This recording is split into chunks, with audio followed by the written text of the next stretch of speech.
The Indian Child Bride and the Old Arab Husband. A novel by Dr. A. Ahmed. This narration continues the story of the Arab sugar daddy and the beautiful poor Indian girl. It was written in English and translated into Arabic by Dr. A. Ahmed. It is a tale narrated in 6 books. Book 2. The Arab Sugar Daddy Turns into the Granddaddy the Devil. Copyright. All rights are reserved. No part of this book may be reproduced, stored in a retrieval system, or transmitted in any form or by any means without the prior written permission of the author except by the reviewer, who may quote brief passages from the review for printing in a newspaper, magazine, school journal, or a university article. All characters in this novel are fictional and any resemblance to actual persons, living or dead, is merely coincidental. Chapter 1. Practicing Thaying on Female Children.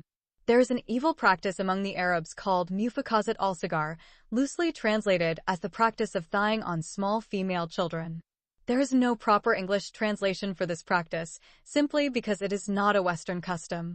The thigh is the part in humans between the hip and the knee. The nearest evil act to the practicing thaying on female children in English would probably be child molesting. However, practicing thaying on female children is infinitely more evil than child molesting. It is done by an adult man to a female child, with the sanction of religion. Now let us see how it is practiced on a female child and who began this evil practice.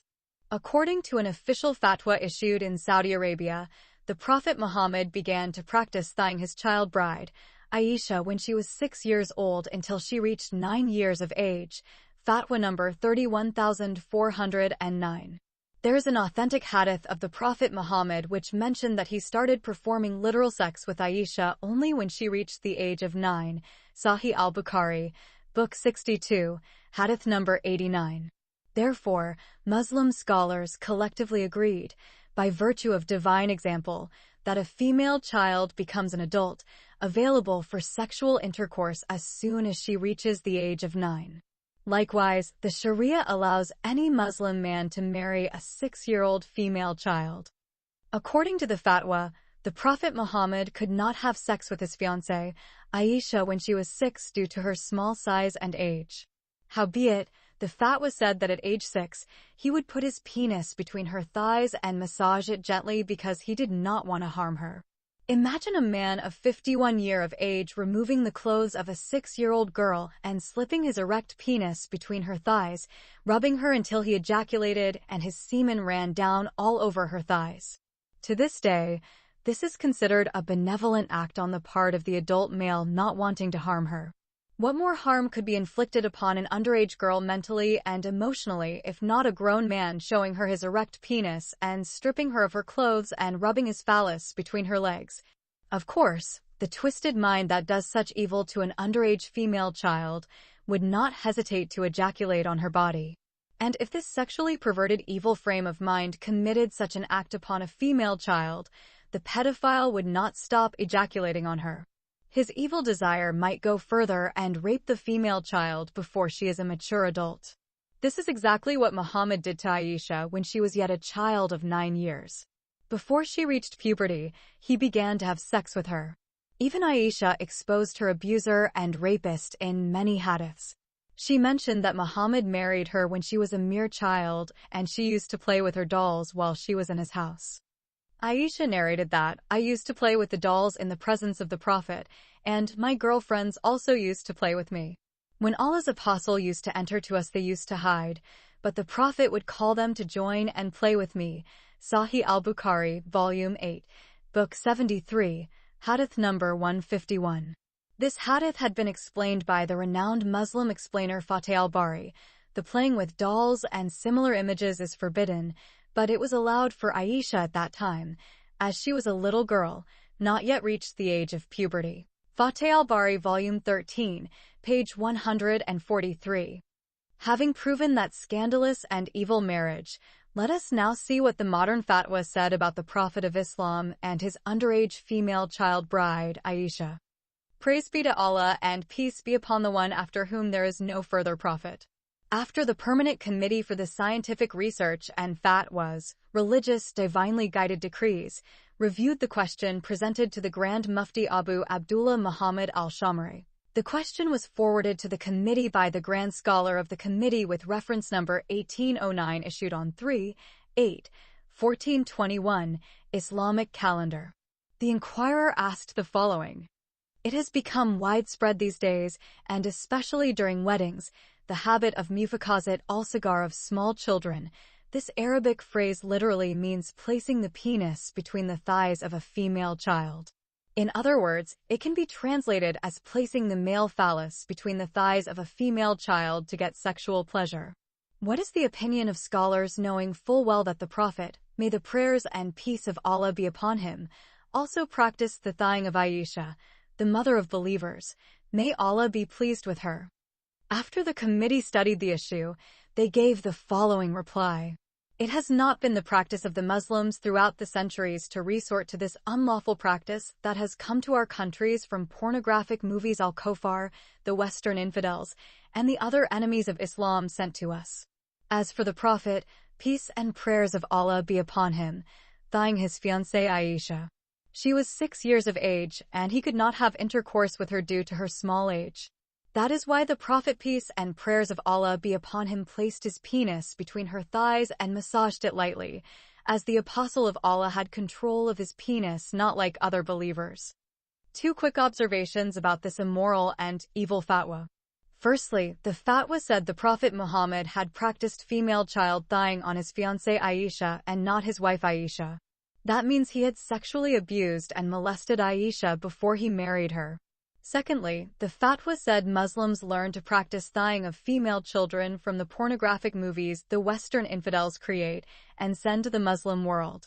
But then, the fatwa contradicted itself when it said the Prophet Muhammad was the one who practiced thighing his fiancée, Aisha, because she was 6 years of age and he could not have intercourse with her due to her small age.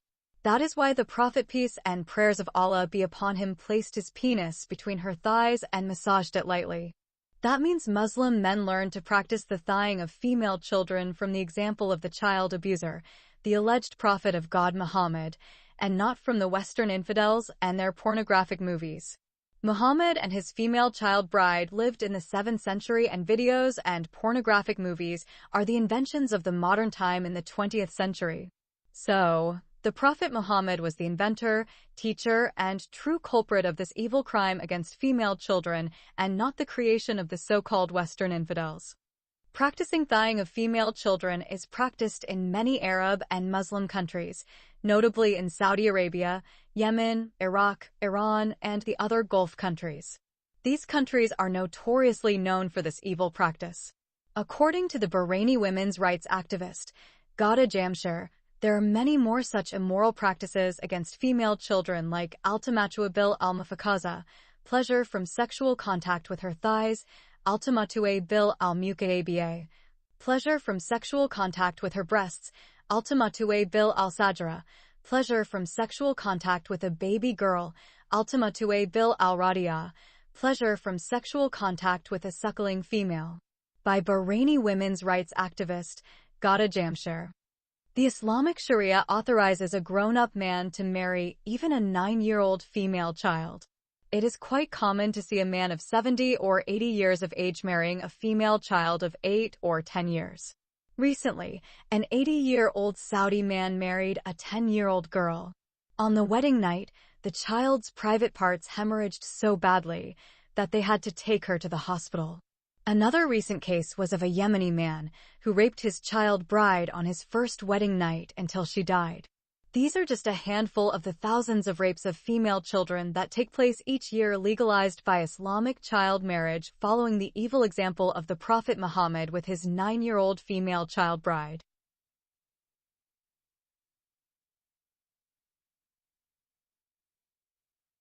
Chapter 2. The Barbie Dolls. The poisonous snake. Saudi woman, Mrs. Ahmed, has allowed the daughter of the detained Indian maidservant Ifat to stay in her mansion for 1 week before eventually she convinced her husband to take her away. The evil Mastora hates Ifat with a passion and despises her mother with bitterness. Whenever she sees her, she sees the face of her mother. Ifit is not only an exact copy of her mother, but she looks as if her mother had cloned her, without a father. She has the same beautiful eyes, the same golden color, the same hair, and the same mole on the middle of her left cheek.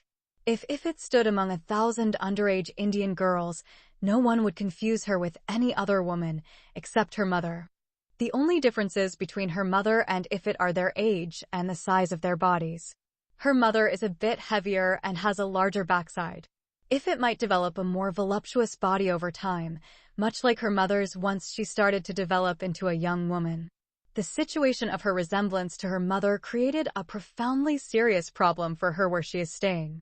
The two evil teenage sons are hovering over her as eagles hovering over the chick of a hen or the carcass of a dead animal, while their wicked mother is forcing the small daughter of the Indian maidservant to do work that her mother used to do for her. Even so, the snake woman said to her husband that her good and noble sons might rape the small girl if he does not take her away before it is too late. She also said she is keeping the Indian underage girl at night sleeping on the floor of her bedroom so that her teenage sons might not get a chance to rape her if she is left alone in her small room. Her husband understood her concern and agreed to take away the small girl. After the unexpected arrest of her mother, Sheikh Ahmed looked at Ifit as a heavy burden. At first, he did not know what to do with her for a certain time. She has no address of her own in India. The old Saudi man knew that Ifit used to live with her mother in a hut in a slum without an address. He knows that the address on her passport is the address of the Sudanese boy Babakar, who is awaiting trial for drug smuggling in Bombay. She has no guardian whom he knows of at this point. Her mother informed him that her husband had died a couple of years ago. The Saudi Sheikh Ahmed does not know any of her Indian relatives in Bombay. Even if he decided to send her back to India, where should he send her and to whom? If he wanted to keep her, how long should he keep her in his house? Which one of his wives would agree to raise a female child that is not her own? Besides, the scandal of her mother would be a stigma, which would follow her wherever she went for the rest of her life or wherever he would take her. At first, Sheikh Ahmed decided to keep Ifit in the house of his first wife until he could talk to the Indian consulate and convince them to take her away from him and send her wherever they wanted to send her. He thinks that the Indian government might find a wealthy Indian family to adopt her. Those thoughts and worries are going on in the mind of Sheikh Ahmed on the day he transferred the little daughter of Rayhana from his fourth wife's house to the house of wife number 1. His Pakistani chauffeur is driving him in his Mercedes while the 7-year-old girl Ifit is sitting near him in the back seat. She is playing with her beautiful Barbie dolls. When the old man saw the small female child so engaged in playing with her beautiful Barbie dolls, he gazed at how innocent she was. She seemed unfazed by the mysterious disappearance of her mother. His wicked wife repeatedly told Ifit in his presence that her mother went to jail because she was a professional prostitute and a dirty thief, but the little girl did not understand Arabic. On the contrary, her husband had taken the trouble to tell Ifit through his Pakistani chauffeur that her mother had gone to a place far away, and he told her that she might not come back for a long time. He deliberately left out that she would be stoned to death after sentencing by the Sharia court. He figured that little Ifit would come to know about this tragedy once she was older. The lovely dolls lying in the little girl Ifit's lap and her hands have suddenly reminded Sheikh Ahmed of a story he read about his Prophet Muhammad, may the prayers and peace of Allah be upon him. He remembered that the beloved wife of the Prophet Muhammad, Aisha bint Abu Bakr, used to play with dolls at the time he married her. Even Aisha admitted that the Prophet married her when she was 6 years old, and she still played with dolls and consummated his marriage with her when she was 9 years old. Before we see where Sheikh Ahmed's mind is going to take him with this devilish idea, we should confirm his claim that his prophet married a female child of 6 years old who used to play with dolls at the time of their marriage and had sex with her when she reached 9 years. Aisha herself narrated that, "I used to play with the dolls in the presence of the prophet, and my girlfriends also used to play with me. When Allah's apostle used to enter to us, they used to hide, but the prophet would call them to join and play with me." Sahih al-Bukhari, Volume 8, Book 73, Hadith number 151. This hadith is explained by the renowned Muslim explainer Fateh al-Bari. The playing with dolls and similar images is forbidden, but it was allowed for Aisha at that time, as she was a little girl, not yet reached the age of puberty. Fateh al-Bari, Volume 13, page 143. The Prophet wrote the marriage contract with Aisha while she was 6 years old and consummated his marriage with her while she was 9 years old, and she remained with him for 9 years, till his death. Sahih al-Bukhari, Book 62, Hadith number 89. Aisha, Allah be pleased with her, reported, Allah's apostle, may peace be upon him, married me when I was 6 years old, and I was admitted to his house when I was 9 years old. Sahih Muslim, Book 8, Hadith number 3310. Aisha, Allah be pleased with her, reported that Allah's apostle, may peace be upon him, married her when she was 7 years old, and she was taken to his house as a bride when she was 9, and her dolls were with her, and when he, the Holy Prophet, died she was 18 years old. Sahih Muslim, Book 8, Hadith number 3311. Notice that Sahih Muslim mentioned in a hadith that Aisha was a 7-year-old child, and in the next hadith she was 6-year-old. However, both Sahih al-Bukhari and Sahih Muslim agreed upon her age was 9 years when the marriage was consummated, and both mentioned that she used to play with dolls at the time of her marriage. Well, Sheikh Fariz bin Ahmed is right, and his memory is vivid with regards to the age and the childish behavior of the beloved female child bride of his Prophet. The Prophet Muhammad married Aisha when she was 6 years old, and he began to have sex with her when she was 9 years old, and while she was still playing with her dolls. The dolls of Ifrit and the dolls of Aisha suddenly solved the problem of Sheikh Ahmed. At this junction, a devilish idea leaped into his evil mind, and he decided to carry it out in real life. He asked himself, why should I not follow the example of my gracious and infallible Prophet Muhammad and marry the 7-year-old little girl Ifrit? The female child of the Indian maidservant Ifrit was 7 years and 11 months old when Sheikh Ahmed decided to marry her. He is an old geezer of the age of 70 years. Howbeit, he knows that legally he would not be able to marry her for 2 reasons. First of all, he already has 4 wives, and the Sharia would not allow him to marry a 5th wife unless one of his wives died or got divorced by him. Secondly, Saudi law does not allow him to marry a female foreigner, even if she is a Muslim and an Arab girl. Even so, his scheming mind quickly found a way around that particular obstacle. He would divorce one of his 4 wives, and, in so doing, his Sharia law would allow him to marry a new wife.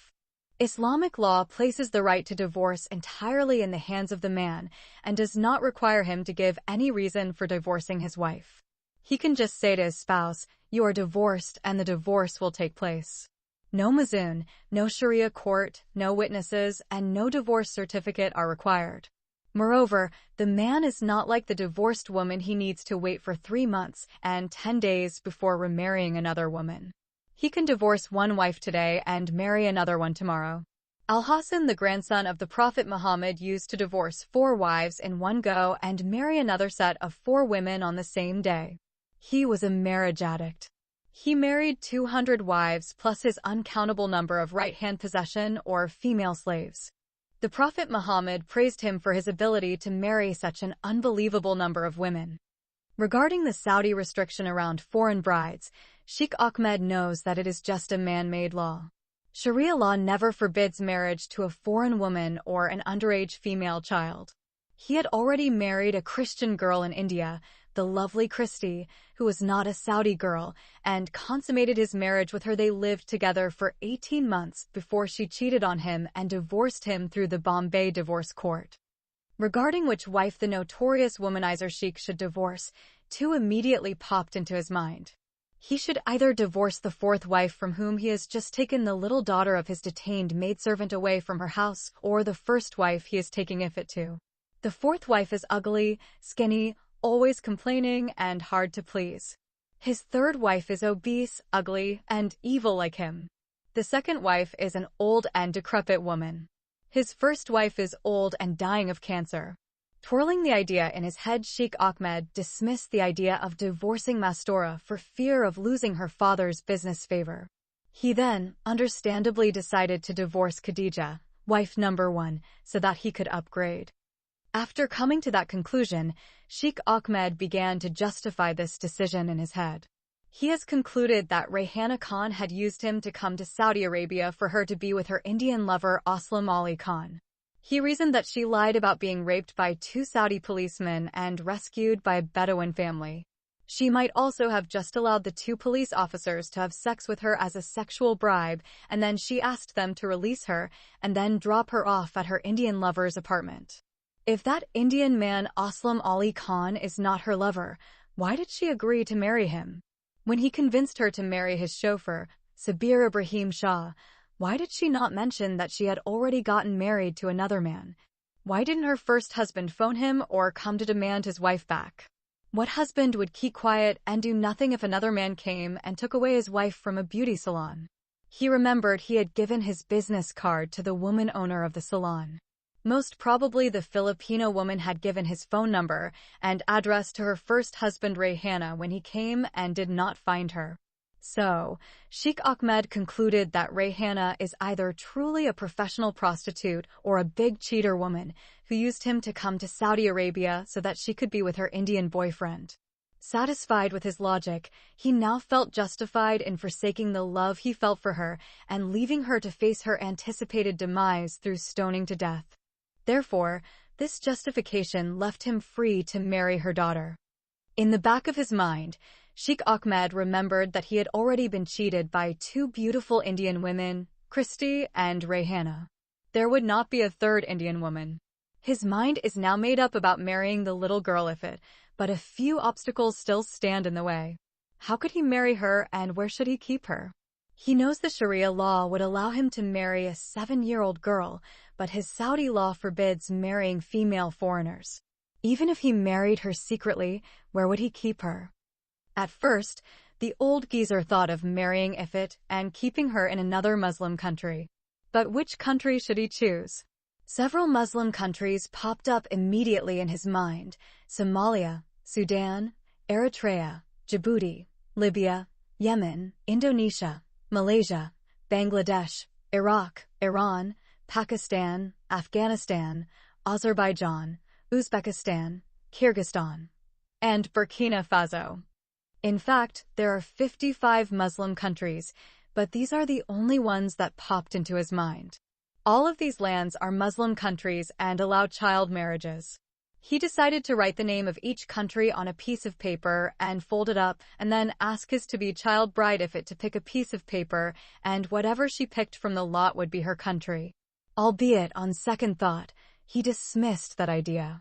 If he sent his soon-to-be child bride out of the country, he is afraid that when she grew up she might find another boyfriend and run away with him. He recollected the mistake he had made by marrying the infidel girl Christy, only for her to cheat on him with her uncircumcised boyfriend in his house and fornicating day and night with her Indian lover while they were using his money and house. She then abruptly dumped him like trash because of her mad love for her infidel dog, her lover Bobby. But before the sheikh could conclude, the car reached the house of wife number 1. Chapter 3. Preparing for marrying the child bride. The Saudi old man Sheikh Ahmed intends to marry the underage child of his detained Indian maidservant and practice thigh on her until she reaches the age of 9. At the time, the little girl Ifit is almost 8.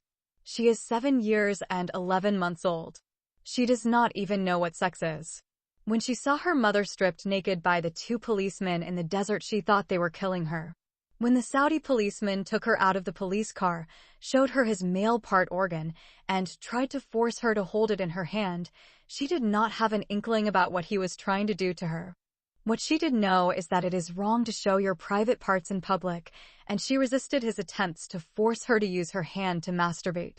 As it turned out, the sacrifice of a mother who offered herself up to the 2 policemen for raping her simultaneously prevented her little daughter Ifit from being raped.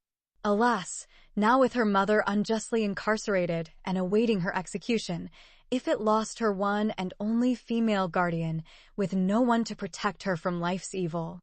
Upon reaching the house of his first wife Khadija, Sheikh Ahmed changed his mind. He told his wife he was going to send the daughter of his Indian maidservant to her family in India after a few days. His first wife agreed to keep Ifit in her house. He did not tell his wife that he was planning to divorce her and marry the little girl in her place. Sheikh Ahmed's first wife is bedridden, suffering from the last stages of cancer. She could die at any moment, but her selfish husband could not wait for her to die. He had remarried her after divorcing her to marry his Indian wife, Christy. After his Christian wife divorced him, kicked him out of his house in Bombay, brought her Christian boyfriend, and married him, Sheikh Ahmed once again remarried his first wife, Khadija, just to show off that he is a kind husband. But now circumstances are different and, for all wants and purposes, he is willing to send Khadija to the grave as a divorcee. Death for Muslim women generally means going to hell. The Prophet Muhammad said that the majority of Muslim women would end up in hellfire, and they will burn forever. The Muslim man, in abject contrast, is promised 72 beautiful and eternal virgins in paradise, but the Muslim woman can look forward to burning in hell for all eternity with Iblis the devil, and his demons and human followers. Sheikh Ahmed has a never-ending evil mentality and worked out a new plan to marry his child bride, Aisha, Ifit, following the unrighteousness of his alleged prophet of Allah. He figured that the safest country for his new marriage to a foreign female was to send her to Eritrea, marry her, and keep her there permanently. He has learned from some Eritreans in Saudi Arabia that Eritrea is well known for female child marriages. Most Eritreans traditionally give their female children in marriage as soon as they have reached 7, 8, or 9 years of age. Sheikh Ahmed knows that Islam forbids adoption, so he could not try to adopt Ifit and then pretend she is his daughter while she would be his wife undercover. He could do that by making her get married to his castrated pimp. But he then anticipated that one day, someone from the media or the Indian government might ask him the whereabouts of the daughter of his condemned Indian maidservant. Therefore, he planned to send Ifit to Eritrea via India. If he is asked about the female child of his imprisoned Indian maidservant, he could say that he had sent her to her relatives in Bombay. He knows no one is going to search for a small girl in a hut without an address in the largest slum in Asia, in the cosmopolitan city of Bombay, which has 19 million people. The old Saudi fears taking Ifit himself because he expected his bitterest enemy and former Indian chauffeur, Muhammad Khan, might find out about his arrival in Bombay and send some dangerous underworld mafia of the Bombay Gondas to kill him. He knows that an evil Indian man has spies everywhere, including the international airport. To avoid fatal retribution, he decided it would be safer to send his Pakistani chauffeur to travel with little Indian girl Ifit. Howbeit, this well-thought plan did not work out too well, as Sabir's application for a visa at the Indian consulate in Jeddah was promptly rejected because he is a Pakistani man. To get around that particular obstacle, Sheikh Ahmed booked the trip of his soon-to-be child bride and his Pakistani chauffeur on a Saudi flight to Eritrea through India and the Philippines. The routes that will be taken by the Saudi plane will be Bombay, Manila, and Asmara. In the end, the old man believes his smart plan shall exclude him from any culpability and absolve him of any blame if anyone in the future starts asking questions. He began rehearsing his story about how he sent her to her family in Bombay through his Pakistani chauffeur. And if he is asked where his Pakistani chauffeur is, he would simply say that his chauffeur decided to stay in India and make his way to Pakistan. Sheikh Ahmed already planned to keep Ifit in Asmara and keep his castrated Pakistani chauffeur as her guardian angel. He has no intention of allowing Ifit a chance of falling in love with another young man and running away with him. He is going to keep the young damsel in distress in her own Barbie doll castle. Only Barbie's handsome boyfriend Ken will not be there to steal her from him, and she would be well guarded by Sabir Ibrahim Shah, his faithful Pakistani pimp. To make his story more plausible, Sheikh Ahmed convinced his Pakistani chauffeur to pretend to be Ifit's mother's brother. When they both applied for visas to Eritrea, Sabir Shah claimed that Ifit Khan was the daughter of his sister Rayhana Khan, who was married to a Muslim man from Pakistan by the name of Khan. But before they approached the Eritrean consulate in Jeddah, Sheikh Ahmed told Ifit another story. He told her that he was going to send her with Sabir to her mother in India. To that end, She is supposed to say that Sabir Ibrahim Shah is her mother's brother. The plan of the evil old man worked out perfectly, and his child bride began her trip to Eritrea. He flew to Asmara the very same day Ifrit and Sabir started their long trip to Eritrea via India and the Philippines. On a direct flight, he reached his final destination before them, and he booked 2 rooms in a 5-star hotel, one for Ifrit and her uncle and one for himself. He suspected that if he touched the little female child or molested her in the hotel, she might scream out and get him into big trouble with the police of Asmara, especially since she is not his wife yet. So, he decided to wait until he could conduct the marriage ceremony and then move her to a safe place in the city. He is planning to buy a house in Asmara and keep his child bride as his new wife and his everlasting female sex slave. Accordingly, Sheikh Faiz bin Ahmed bought a huge house in Asmara and transferred his to-be female child bride Ifrit Khan and her fake uncle Sabir Ibrahim Shah to the home. Then, he found an Eritrean Muzin and asked him to bring 2 male witnesses to his house to conduct the marriage ceremony with his young Indian fiancé. Islamic law would not require Ifrit to sign her marriage contract. According to the Sharia, a woman is utterly incompetent to enter into a marriage contract either herself or for another, even though her guardian should authorize her to do so. A father can contract the marriage of his virgin daughter without asking her consent whatever her age, citing Varma 1988, page 24.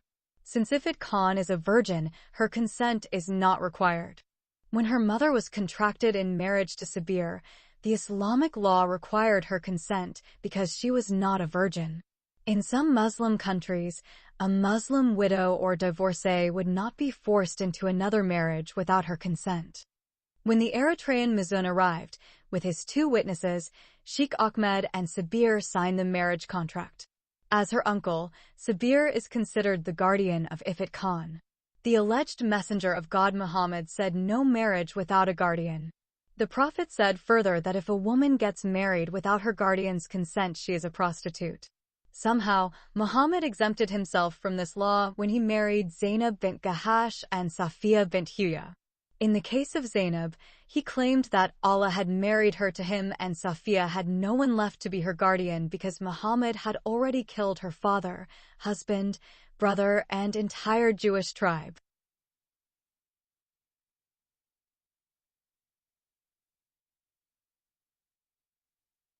Chapter 4. The Place of Women in Islam. The most dangerous place for women in the world is the Kingdom of Saudi Arabia. The first couple of months Rayhana Khan and her daughter Ifrit Khan spent in Jeddah showed us just how dangerous it is for a woman to be without protection in a jungle full of sexual deviants. Recently, a 15-year-old Moroccan girl who went with her parents on the holy pilgrimage was brutally raped by 3 Saudi men. After raping her on the terrace of a hotel, they threw her body alive from the 15th floor. Her body hit the concrete asphalt street and died a horrible and cruel death on the spot. She died for her want of getting a better view of the holy city of Mecca from the terrace on the top floor. Her Moroccan parents had no idea of the violent mentality of Saudi men, and so they allowed their daughter to go alone. After all, it was just within the hotel. They mistakenly thought that they were still in Morocco. Sadly, the 15-year-old Moroccan girl like Rayhana was a victim of ignorance. Nothing in their lives had prepared them for the abusive nature of the Saudi Arabian men. In that society, if a woman put one leg outside her door with her other leg still inside the doorway, she would be raped. For that reason, Saudis do not like to live in a building that has many apartments in it. In the past, the Saudi government built many buildings with unbelievably beautiful and spacious apartments. The government extended a generous invitation and asked the Bedouins to leave their desert villages and tents and come and live comfortably in the city by occupying these luxurious apartments without paying a single rial. The Bedouins refused simply because they feared their neighbors might come in their absence and rape their daughters, sisters, and wives. It is also common for women to be raped in elevators. Saudi men, like many other Muslim men all over the world, have sexually corrupt minds because of the misogynistic teachings of their Prophet Muhammad. The greatest Muslim intellectual scholar, philosopher, and theologian, Abu Hamid al-Ghazali, in his well-renowned book, The revival of the religious sciences said, "Be careful of women, for their guile is immense and their mischief is noxious. They are immoral and mean. It is a fact that all the trials, misfortunes, and woes that befall men come from women." Therefore, following such misogynistic teaching, the Muslim man would not trust even his father and brother with his wife. This is because the Prophet Muhammad said that the in-laws are in imminent danger from their wife and she is a death sentence for them. Muhammad himself could not control his lust when he saw his daughter-in-law, Zainab bint Jahash, in her tent while she was half-nude. She was the wife of Muhammad's adopted son, Zayd ibn Muhammad, and in the eyes of the Arabs, as good as his daughter-in-law. The Prophet Muhammad went to her house when her husband was away, saw her in a state of semi-nudeness, and was sexually aroused. According to the Sirah, the Prophet's biography, Allah sent a wind, which lifted up the curtain of the tent, and Muhammad saw Zainab lying on her bed half-naked. Zainab is described by the books of biography as white, beautiful, and having a sensual body. To take her from her husband and marry Muhammad, the alleged prophet had fabricated verses in the Quran and claimed that Allah had given her to him in marriage. See Surah Al-Ahzab 33, verses 36 to 40. According to the biography, she was the only wife of the Prophet who had been married without a guardian. Her mazun was Allah, and the witness for the marriage was the angel Gabriel. Simply put, no Muslim man should trust his wife. This stems from yet another Islamic tradition. The Islamic tradition said, 4 things can never be trusted: the money, sultan, time, and woman, even if you have lived with her for a very long time. Quoted in Al-Kimni, Rab al-Zaman, the Lord of this time, Women in Religious Heritage and Legends, 1996, page 220. I know a case of a Muslim young Arab man who was doing his master's degree at the University of Bombay. While there, he married a Muslim Indian girl in Bombay. They lived in a rented apartment in the same building that I was living in at that time. Many families lived in the building. Whenever he went out, he locked the door with a huge padlock, and she remained locked up in the apartment until he returned. Some of his friends had advised him that if he was afraid of someone raping his wife in his absence, he should just ask her to lock the door from inside the apartment. They said to him, she might burn alive in case of a fire. He simply replied, I lock her up every time I go out because I do not trust men around her, and I do not trust her either. To understand the misogynistic mind of the Muslim man and the low position that Islam has placed on women, we need to refer again to the above-quoted book. The Egyptian Muslim thinker, Sa'id al-Kimni, held the Islamic heritage responsible for degrading Muslim women. Al-Kimni Rab al-Zaman, the Lord of this time, 1996, page 219. According to him, the Islamic religious heritage made the Muslim woman believe she had been created from a bent rib, deficient in religion and intellect. Her testimony equals half of a man's testimony. Her inheritance is half of a man's share. She cannot divorce her spouse while her husband can divorce her any time for a reason or without reason. Al-Kimni, page 220. The Muslim woman believes herself to be a Satan and therefore she cannot control her sexual desires. Al-Kimni, page 221. According to the Islamic heritage, woman succumbs to her lust and not intellect. She has a natural tendency to cheat on her husband because she is one of the 4 that could not be trusted: money, sultan, time, and woman. Al-Kimni, page 220. Women had been created for the comfort and sexual enjoyment of their husbands. In that way, the religious heritage made the Muslim woman believe herself to be a mere pussy or a vagina, and hence she is called al-Hurma, taboo, and haram, forbidden. Al-Kimni, page 222. Therefore, if she kept her faith and her vagina and gave enjoyment to her master, she would enter heaven. Al-Kimni, page 220. A woman's faith could not be perfected except by her complete obedience and submission to her husband, and such obedience would secure her a place in heaven as a prostitute among the many harems of the man. Al-Kimni, page 221. This gloomy picture that Al-Kimni depicted of the Muslim woman irritated many Muslim female professors and ulama or scholars of Al-Azhar Al-Sharif University who believe that Islam has honored the woman and put her in the best place. Consequently, Al-Kimni had been condemned as a kafir or a heretic by the female professors of Al-Azhar Al-Sharif University because he exposed in his book, The Fascists and the Nation, the low status in which Islam put the woman, that she is inferior to men in every respect and made for his sexual pleasure. The main reason for their protest is that Al-Kimni made a mistake by demanding rights for women, which Islam gave to men only. Al-Kimni, page 177.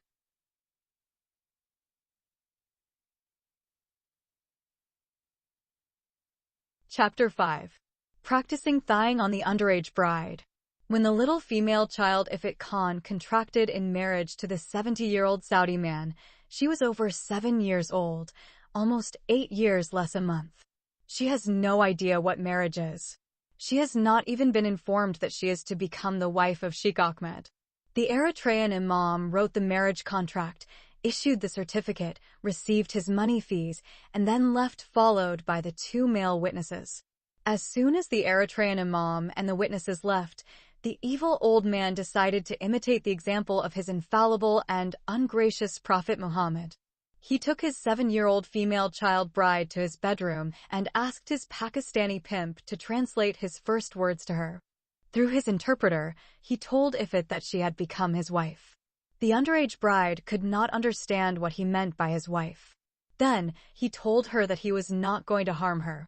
He also told her that he was going to give her beautiful gifts if she agreed to remove her clothes and show him her underwear. If it refused, he added that he would give her beautiful Barbie dolls and golden ornaments. Therefore, he opened a cupboard and showed her some lovely dolls, golden necklaces, earrings, bangles, watches, dresses, and shoes. The child bride said she likes to have those beautiful dolls, ornaments, clothes, and shoes. She took them from his hands. While she is playing with the dolls and putting on her ornaments, the evil old man begins to touch her body and lustfully feels her up. Then, he began to remove her dress. Ifrit does not resist. She is scared that if she does not allow him to remove her clothes, he will take away the beautiful dolls and ornaments that he has given her. When he stripped her of her outer dress and left her in her underwear, the evil old man ordered his despicable pimp to go out and lock the bedroom from the outside. The old geezer has prepared himself. He has various kinds of chocolates, candies, and cookies. He also purchased lovely dolls, ornaments, dresses, and shoes. He bought some games too. He filled the cupboard with every kind of attractive gift tempting to a small female child as Ifrit. Then he began to coerce her with more tempting gifts. After she allowed him to remove her dress, he asked her to sit on his lap. When she refused to obey him, he showed her more dolls and chocolates. When she wanted to take them from his hands, he held them back. He used his arms to motion for her to come to sit on his lap, or he would not give them to her. The little girl Ifrit obeyed him and sat on his lap. When he began to feel her body, kiss her, and touch her secret private parts, she got scared and tried to run away from him. Of course, he restrained her and promised to give her more gifts. After that, he opened his garment and showed her his phallus. Ifrit refused to look at his private parts, closed her eyes, and began to cry. He let go of her, and he allowed her to get up from his lap. He stood up, went to the child-sized cupboard, and opened all the drawers and doors. Then he showed her many more dolls, ornaments, candies, and cookies. He waved his hand and invited her to come and select whatever she would like. Tempted by the beautiful gifts, Ifrit went to the cupboard and began to grab whatever she liked. While she was bending over selecting all the fascinating and colorful gifts she had never seen before and would like to have, he came up from behind and began to practice the thawing on her. The little Indian girl Ifrit could not understand what he was doing to her, so she just continued to explore the cupboard. That day, this 7-year-old girl saw things she should not have seen at her age, and she was sexually abused the way no female child should ever be. Only a dirty Arab pedophile would contemplate a scheme that culminates in the ruination of an underage girl's childhood. Little by little, the evil old man blackmailed Ifrit until he had accomplished his first thawing of the innocent female child and ejaculated all over her backside, and his semen ran down her thighs. Then he allowed her to take her collection, go to the washroom, wash her body, and then play with her dolls. Sheikh Ahmed felt no guilt. His conscience is cleared because he knows quite well that his Prophet Muhammad used to do the same thing to his 6-year-old female child bride, Aisha bint Abu Bakr. The reader might wonder why I felt the need to narrate the details of what the Saudi did to Rehana's 7-year-old daughter. I wanted the reader to know and feel the pain that any underage girl who gets raped by a Muslim man would experience, while the evil pedophile act is condoned, even encouraged by the example of the Prophet Muhammad via the Quran in Surat Al-Talaq 65 verse 4. To this end, I showed how the old Saudi accomplished this abominable and abhorrent deed with a female child who had no carnal knowledge and did not react, as there was no pain in the thawing. The girl Ifrit Khan is still a child and not developed enough, neither physiologically nor psychologically, for sex with an adult, much less one who is not inclined to be gentle. For her, it is simply a horrifying nightmare and unbearable torture. When the evil old man began to practice real sex and rape her, she felt like someone is inserting a knife in her private parts, a deep wound tearing her up inside while she screamed. Dying was painless, and her young intuition already told her something was amiss. But a female child's resolve will crumble when coerced day after day, occasion after occasion. He tried to get her to use her hand to masturbate his phallus, failing which, he resorted to harsher methods. He made her starve for many hours, and he refused to give her water. He locked her up in a small room, and he denied her basic human needs. For more than 24 hours, he imprisoned her in a room, with no lights or windows. She is not allowed the use of a washroom, and has to use the same room as a toilet. Up against what must be for a small female child insurmountable odds and pressure, she agreed to do anything he willed. When she allowed him to use her hand to masturbate with him, he gave her food, cold drinks, and some pretty gifts. Every evil deviation that came into his dirty mind, he used it to satisfy his lust. What he did to her for 7 months did not only harm her physically, but it destroyed the female child within. He replaced the innocence of a female child with ugliness and shame that she would have to carry with her for the rest of her life.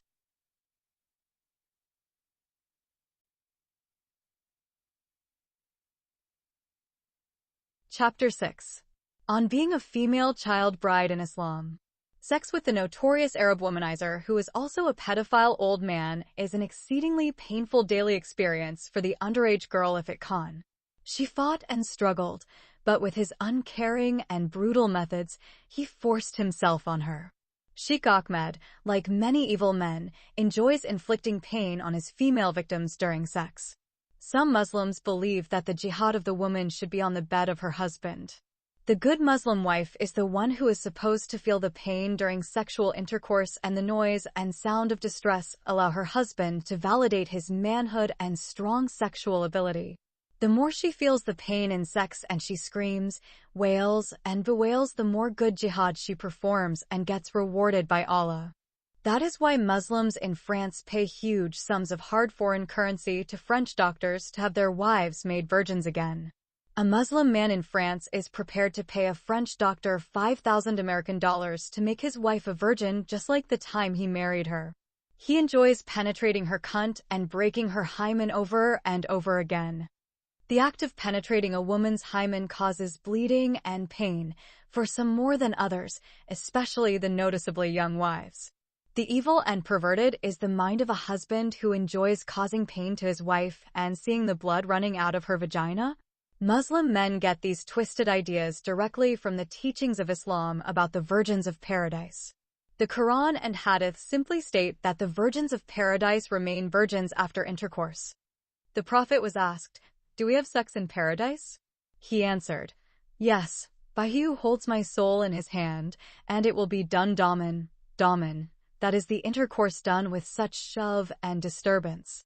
And when it is finished she will return pure and virgin again," cited in Hack and Newton 1996, page 17. According to this hadith, either Allah would stitch the virgin's vagina immediately after she has lost her virginity by insertion of the male's penis, or he would recreate a new him and insert it in her pussy. In fact, in Islam, the woman is nothing but a mere pussy or a vagina. The Prophet Muhammad said, "The woman is a wara. When she goes outside the house, the devil takes charge of her." Tirmizi, Volume 2, page 65. According to this hadith, whenever the woman goes out of her house, she will be possessed by demons. So, she is dangerous to society, and hence she should be imprisoned inside her house.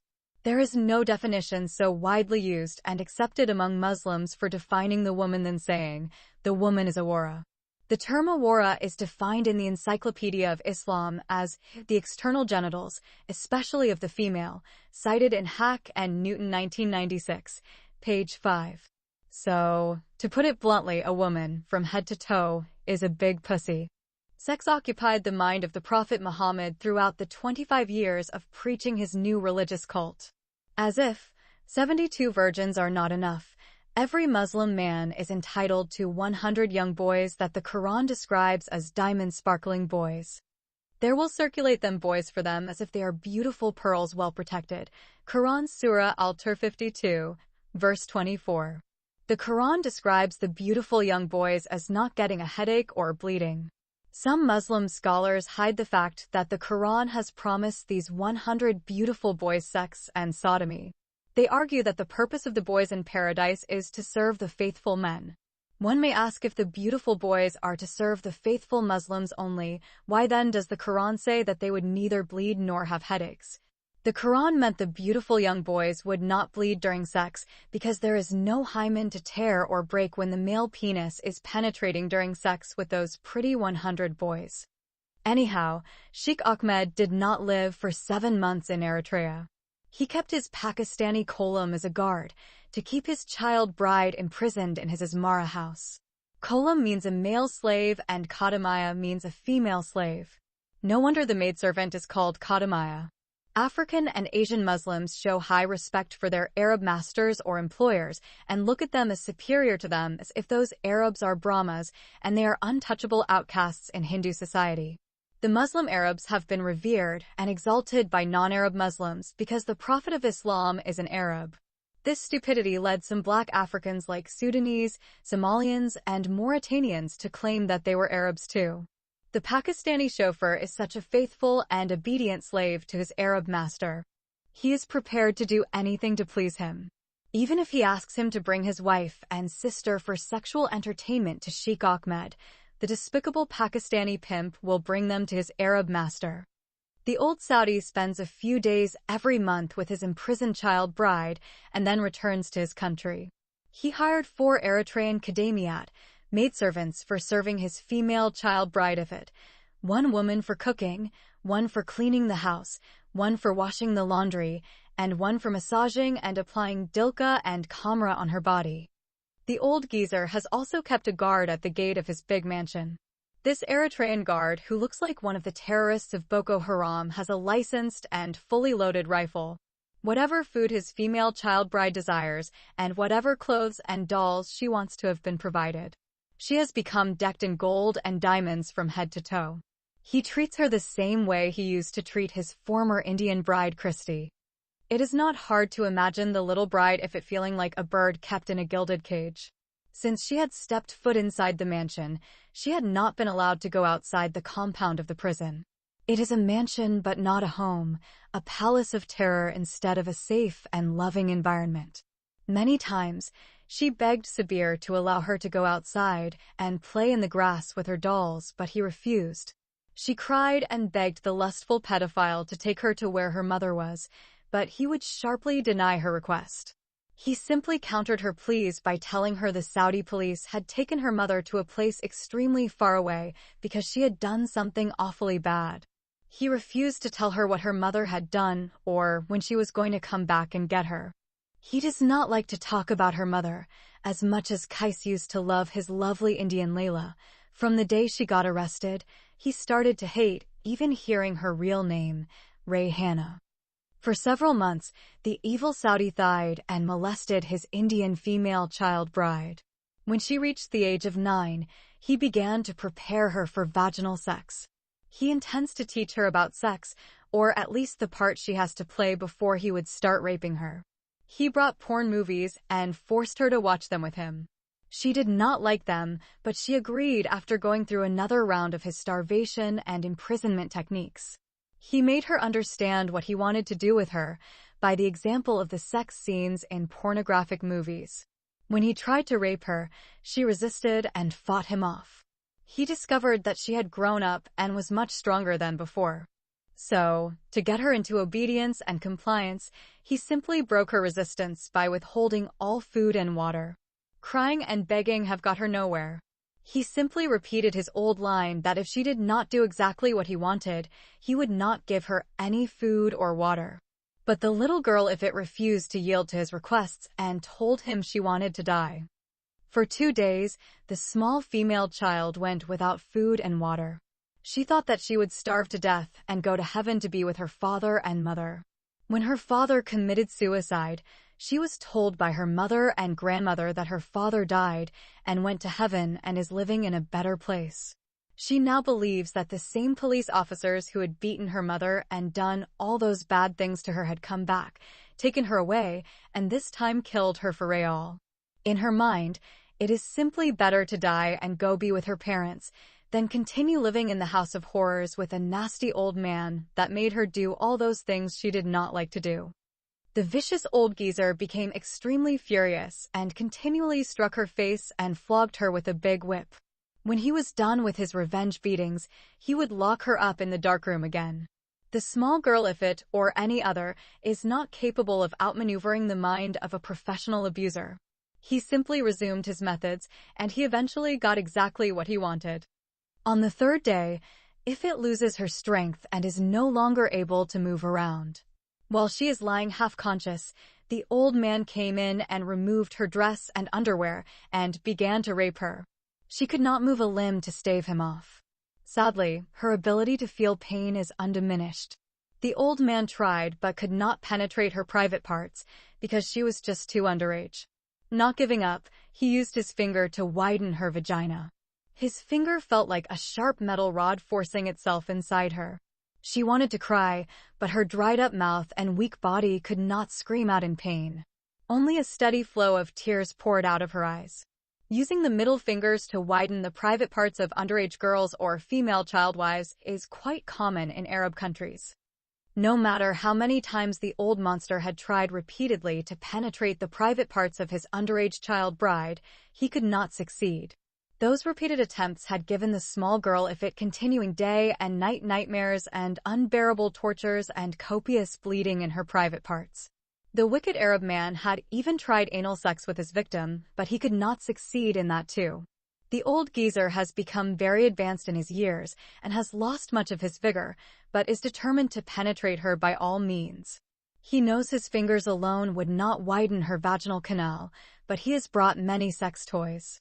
He changed his fingering method and began to use a plastic penis. His new method worked, and he can insert half of the plastic penis inside the small girl's vagina. The blood has run out of his victim's vagina and turned everything around it red.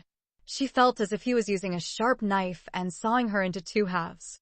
The pain is unbearable. She lost consciousness. He did not bother to find out whether she had lost consciousness or had died. His lust has blinded him, and he decides to penetrate her even if she is already a corpse. He mounted her seemingly lifeless body and began to penetrate her. Finally, the wicked scum of a man by hook or crook has been able to insert half of his male organ into his victim's bleeding vagina. Then, he brutally raped her inside the copiously bleeding private parts until he has ejaculated and his white semen mingled with her red blood. After that, he called his despicable Pakistani pimp and asked him to help him take his bride to the hospital. It is a quite common phenomenon in countries like Eritrea, Sudan, and Somalia for brides to be taken to the hospital on their first wedding night because of excessive bleeding. Hospitals consider such cases normal because of the widespread custom of female genital mutilation in the African Muslim lands. If a new bride is wheeled into a hospital with an injury due to sexual intercourse with her husband, it is not considered rape nor is it considered a serious case. In Ifit's case, she is taken to the intensive care unit because she is dehydrated and starved. She is fed through and four in her veins. She remained in a coma for 3 days before she came back to life. The hospital did not consider her case criminal in nature and treated her until she recovered. After 5 days, Ifit is transferred back to her former prison. As soon as the hospital discharged Ifit Khan and she is brought back to the mansion of horror, the old man began to rape her again. This time, she felt the pain more than before. She felt more pain because she is fully conscious and the wounds in her private parts are still not fully healed. She screamed at the top of her voice and resisted, but she could not be able to stop him because her body was still weak. She felt terrible pain when his male organ began to press hard on the surface of her wounded, tiny vagina. This time, it felt like salt poured on an open wound. She bit his shoulder and scratched his face with her nails. She hit his back with her fists and kicked his legs. Nothing she did could get him off her body or prevent him from forcing his penis into her undeveloped vagina. As he began to penetrate her, she fainted. As before, the old monster did not bother to find out why she stopped resisting and screaming. He just continued to press on until he had fully inserted his penis inside her vagina.